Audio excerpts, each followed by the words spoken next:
Hello guys, तो आज हम रूट्स ऑफ पॉलिनोमियल स्टार्ट कर रहे हैं अपना फर्दर मैथ्स का पहला चैप्टर। और अब ये जो फर्स्ट है इसके अंदर सीधा हम चलते हैं, अंदर चैप्टर के अंदर डाइव करते हैं। और अब सबसे पहला काम जो आ जाता है वो है इनके लर्निंग आउटकम्स पढ़ना, जो कि मैं नहीं पढ़ाऊँगा, खुद पढ़ना भाइयों। चुपचाप अपना चैट जीपीटी खोलना और उनसे चेक कर लेना कि क्या है। ये कुछ भी नहीं है, बस ये आगे हम पढ़ेंगे। इसके अंदर बेसिकली हमें ये करना है कि हमें रिलेशंस देखने रूट्स के बीच में और कोफिशिएंट्स के बीच में। मैंने बस उर्दू में ट्रांसलेट किया और मैंने कुछ भी नहीं किया, मुझे भी पता है। ये बस मैं, ऐसा कुछ भी नहीं है इसके अंदर। आगे चलते हैं। और ये एक यूज़र सब्स्टिट्यूशन, ये एक और मेथड है जो कि हम सीखेंगे आगे चल के। अब हम सिंपल चलते हैं। मतलब इसके अंदर तीन तीन टाइप की इक्वेशंस होती हैं, या तो क्वाड्रेटिक होंगी, या फिर क्यूबिक होंगी, या फिर X to the power fourth यानी क्वार्टिक्स होंगी। तो अब पहले तो चलते हैं क्वाड्रेटिक्स पे। क्वाड्रेटिक्स की ये सिंपल फॉर्म है जो कि सब ने देखी हुई होगी, 8 क्लास तक के बच्चे ने भी देखी हुई होगी। जिसको ये नहीं पता उसको फर्दर मैथ्स नहीं पढ़ना चाहिए।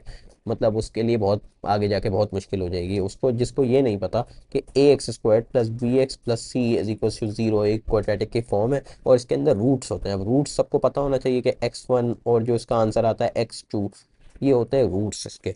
तो ये जो x1 होता है इसको हम कहते हैं अल्फ़ा, और जो x2 होता है किसी भी क्वाड्रेटिक इक्वेशन का, वो उसको हम कहते हैं बीटा। ये ए बी नहीं है, इसको ए बी नहीं बोलना, फिर मुझे गुस्सा आ जाता है। ए अल्फ़ा और बीटा है। ये जो ए जैसे दिखने वाली चीज़ है ये अल्फ़ा है, और दूसरा बी वाली बीटा है। तो अब हम इसको ज़रा हम थोड़ी आसानी के लिए अपनी, जब ये ए एक्स स्क्वायर वाली फॉर्म को थोड़ा सिंप्लीफाई करते हैं तो ये कुछ ऐसा हो जाता है। जब ए से हम डिवाइड कर देते हैं इधर और इधर और इधर, तो ये X square plus B over A X plus C A के इक्वल हो जाता है। अब ये एक तीन डंडियाँ दिख रही होंगे आपको, ये दोनों फॉर्म इक्वल है। और मैटर ऑफ फैक्ट ये इक्वल नहीं है, ये इक्विवेलेंट टू है, और इक्विवेलेंट टू में फ़र्क होता है। अब मैं आपको पहले थोड़ा सा डीप टाइप करनी पड़ेगी। इक्वल टू होता क्या है पहले तो आपको ये समझना पड़ेगा। जैसे 5x प्लस, हाँ कोई इजी इक्वेशन निकालूं। हाँ 2x plus 1 is equals to, जैसे 5 के इक्वल है। सही है। तो इसके अंदर x किसके इक्वल होगा? x होगा इसके अंदर इक्वल टू किसके? 2 के। हाँ। तो ये जो लेफ्ट साइड वाली इक्वेशन है ना, ये जब ही 5 के इक्वल होगी जब x 2 के इक्वल होगा। अगर x 3 के इक्वल हो जाता है फॉर एग्जांपल, तो ये नहीं इक्वल होंगी, ये नॉट इक्वल हो जाएंगी। लेकिन फॉर दिस थिंग, ये इक्विवेलेंट टू साइन, इसके अंदर दोनों लेफ्ट साइड वाली इक्वेशन और राइट साइड वाली इक्वेशन सारी वैल्यूज ऑफ एक्स के इक्वल ही होंगी, सारी वैल्यूज ऑफ एक्स के लिए इक्वल होंगी। चाहे हम कोई भी वैल्यू अंदर भर दें, कोई भी वैल्यू डाल दें एक्स की, ये दोनों इक्वल रहेंगी। इसका ये मतलब होता है इस इक्विवेलेंट टू साइन का। तो अब बस हमें कुछ भी नहीं करना, मैं बस ये अभी प्रूफ कर रहा हूँ। ये कोई बहुत ज़्यादा ज़रूरी चीज़ नहीं है सिलेबस के लिए, लेकिन आपका जानना ज़रूरी है। जो मेन आपका आउटकम है वो थोड़ा सा भी आगे आएगा। जब हम इसको एक्सपेंड करेंगे तो ये इसके इक्वल हो जाएगा, फिर हम इसको एक्सपेंड करेंगे तो ये इस चीज़ के इक्वल हो जाएगा, है ना। ये सब एक्सपेंड एक्सपेंड करने के बाद ये चीज़ आ जाएगी हमें, ये A X square plus B X plus C is equal to A. ये जो भी बला आई है हमें इक्वल, ये वाली फॉर्म तो ऑब्वियसली सबने देखी हुई होगी ए लेवल मैथ्स में। तो ये इसके इक्वल आ जाएगा। अब जब हम थोड़ी सी अकल चलाएं, अपना दिमाग इस्तेमाल करें, तो जो बी है इधर, ये जो एक्स का कोफिशिएंट है ये इसके इक्वल है ना। एक्स का कोफिशिएंट दोनों ये इक्वल होने चाहिए। तो हम इनको बस इक्वल पुट कर देंगे और थोड़ा सा सॉल्व करेंगे तो हुर्रे हमें मिला नेगेटिव बी ओवर ए। यानी एक्स का नेगेटिव से मल्टीप्लाई करके जो कोफिशिएंट आएगा वो हमेशा सम ऑफ रूट्स, ये एक ज़रूरी आउटकम है। और ये एक रिलेशन हमने अभी अभी फाउंड किया है कि सम ऑफ रूट्स हमेशा नेगेटिव बी ओवर ए के इक्वल होगा, जो कि एक रिलेशन है, हमने फाइंड अभी अभी किया आपके सामने। और जो है ए और जो प्रोडक्ट ऑफ रूट्स है, यानी इसको हम थोड़ा सा देखें तो ये जो सी है ये इसके इक्वल है। हमने इसको सॉल्व किया, ए ओवर बी को आइसोलेट किया, तो जो A multiply by B product of roots हैं, इसको हम प्रोडक्ट ऑफ रूट्स कहते हैं। ये है सी ओवर ए के इक्वल हर क्वाड्रेटिक इक्वेशन में। तो अब बस इसको रट्टा लगाओ, जो भी करो, समझ आई नहीं आई इससे फ़र्क नहीं पड़ता ज़्यादा। जो फ़र्क पड़ता है जिस चीज़ से, इसका आपको पता होना चाहिए कि ये किसके इक्वल है। सम ऑफ रूट्स हमेशा नेगेटिव बी ओवर ए के इक्वल होगा क्वाड्रेटिक इक्वेशन में, और product of roots C over A के इक्वल होगा। और ये कोई बहुत ज़्यादा मुश्किल चीज़ नहीं है, बस रटना है इसको। अब कुछ क्वेश्चंस हैं जो कि हम सॉल्व करते हैं, जिससे मोस्ट प्रोबेबली आपको पता चल जाएगा कि आपको चीज़ समझ आई या नहीं आई। और इसके अंदर वैसे कुछ समझने का है नहीं, जिसको ये समझ नहीं आ रहा वो मैं बोलना नहीं चाहता, लेकिन साइकेट्रिस्ट को दिखाए। Find the sum of product of the roots of each of these. अब हमें सम और प्रोडक्ट निकालना है, जो कि हमने अभी अभी ऊपर सीखा है रिलेशन से कि कैसे निकलता है वो। वैसे अभी ये आपका पहली दफ़ा ही कर रहे हो तो ऑब्वियसली आपके लिए थोड़ा हो सकता है डिफ़िकल्ट। अब जेड स्क्वायर्ड है जो, अब ए प्लस बी किसके इक्वल होता है? हमें पता है ए प्लस बी होता है, अबे यार मैंने बी बोल दिया सॉरी, अल्फ़ा प्लस बीटा, यानी हम किसके इक्वल होते हैं पहले हम अगर निकालने हैं तो नेगेटिव बी ओवर ए, वो किसके इक्वल होगा? थ्री मल्टी, इसको माइनस से मल्टीप्लाई कर दें क्योंकि सिंपल बी ओवर ए होगा, तो माइनस से नेगेटिव थ्री के इक्वल आ जाएगा। Negative B over A is equal to negative three, और नेगेटिव बी ओवर ए किसके इक्वल होता है? सम ऑफ रूट्स के, जो हमें ढूंढना था। तो A alpha plus beta is equal to negative three. ये हमें एक आंसर मिल गया। अब दूसरा आंसर हमें निकालना है अल्फा मल्टीप्लाइड बाय बीटा।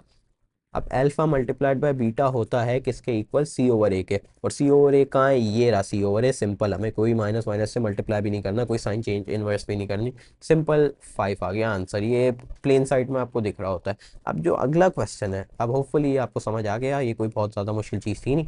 अब जो अगला क्वेश्चन है, ये जो है ये थोड़ा इसके अंदर थोड़ी सी डिफ़िकल्टी है, क्योंकि ये देखो इधर x के साथ एक कोफिशेंट और जेड स्क्वायर के साथ एक कोफिशेंट आया हुआ है, और सर हमने तो ये देखा ही नहीं है कि जेड स्क्वायर के साथ कोफिशेंट आया, तो करना क्या है? करना कुछ भी नहीं है। जैसे हमने ऊपर किया था, जेड स्क्वायर से डिवाइड कर देना है टू जेड स्क्वायर, और टू इससे डिवाइड कर देना है माइनस एट को भी। अब ऑब्वियसली पूरी इक्वेशन को टू से डिवाइड कर रहे हैं तो इसको प्लस नाइन ओवर टू। अब जब इसको सिंप्लीफाई करेंगे तो माइनस फोर आ जाएगा, जो कि मैं ज़्यादा कर नहीं रहा। तो माइनस बी ओवर ए किसके इक्वल होगा? Minus B over A is equal to four negative multiplied by negative four, जो कि इक्वल होता है सिंपल फोर के। और तो अल्फा प्लस बीटा किसके इक्वल हो गया? फोर के। और एल इन इसके अंदर ये करते हुए साइन का ज़रूर बहुत खास ख्याल करना है। और अल्फा मल्टीप्लाई बाय बीटा, ये तो सामने प्लेन साइड में होता है, सी ओवर ए के इक्वल होता है, तो ये नाइन ओवर टू के इक्वल हो गया। अब अगले पे चले।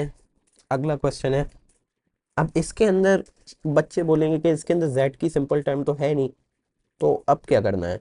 अब कुछ भी नहीं करना, उसको कंसिडर करना है कि जो नेगेटिव बी ओवर है ना, वो इक्वल हो जाएगा किसके? ज़ीरो के, क्योंकि कोई टाइम ही नहीं है। तो बस फिर ये तो सबसे आसान क्वेश्चन है, alpha plus beta is equal to किसके? ज़ीरो।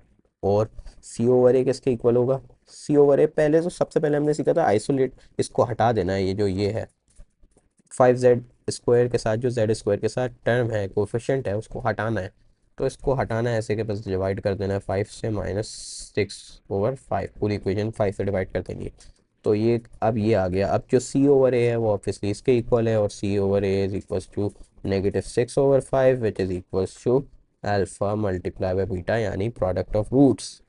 अब अगला क्वेश्चन, अब इसके अंदर कौन सी ए नहीं है, यानी कांस्टेंट नहीं है, तो इसके अंदर भी कोई परेशान होने की बात है नहीं, बस उसको आप ज़ीरो कंसिडर कर लोगे।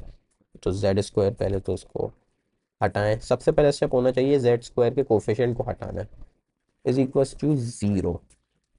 अब चुपचाप आपने इधर अल्फ़ा प्लस बीटा, तो अब आपको आ जाएगा nine over eight, minus nine over eight नहीं, एट, नाइन ओवर एट, उसका साइन इन्वर्स करके आता है क्योंकि नेगेटिव बी ओवर ए के इक्वल होता है अल्फा प्लस बीटा। और ए मल्टीप्लाई बाय बी तो इक्वल है ज़ीरो के, क्योंकि कोई है ही नहीं। अब थोड़ी सी डिफरेंट फॉर्म आई, थोड़ी सी एडवांस फॉर्म आई है, जिसके अंदर हमें रूट्स दी हुई हैं, और हमें बोला है कि पूरी एक क्वाड्रेटिक इक्वेशन निकालो। क्वाड्रेटिक इक्वेशन रूट से ये थोड़ा अजीब लगता है, लेकिन ये आसान है। हमने देखो हमने क्या सीखा हुआ है, हमने सीखा हुआ है कि अल्फा प्लस बीटा किसके इक्वल होता है? Alpha plus beta is equal to five, सही है, फाइव के इक्वल हो जाएगा।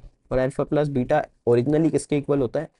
एक ए एक्स स्क्वायर जैसे क्वाड्रेटिक इक्वेशन है, प्लस बी जैसे एक्स, जैसे हम इसको पहले ये करें B over A plus C over A, इसके अंदर नेगेटिव बी ओवर ए के इक्वल होता है अल्फा प्लस बीटा, है ना?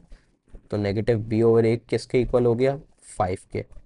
अब हमें क्या चाहिए? पॉजिटिव बी ओवर ए, हमें नेगेटिव नहीं चाहिए, तो हम बस इसका साइन इन्वर्स करके लगा लेंगे।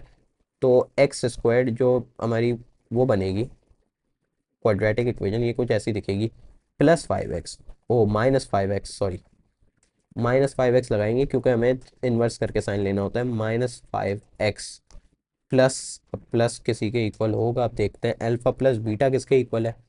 Alpha plus beta is equals to minus twenty four, which is equals to C over A, जो हमें सिंपल सीधा सी ओवर ए ही चाहिए।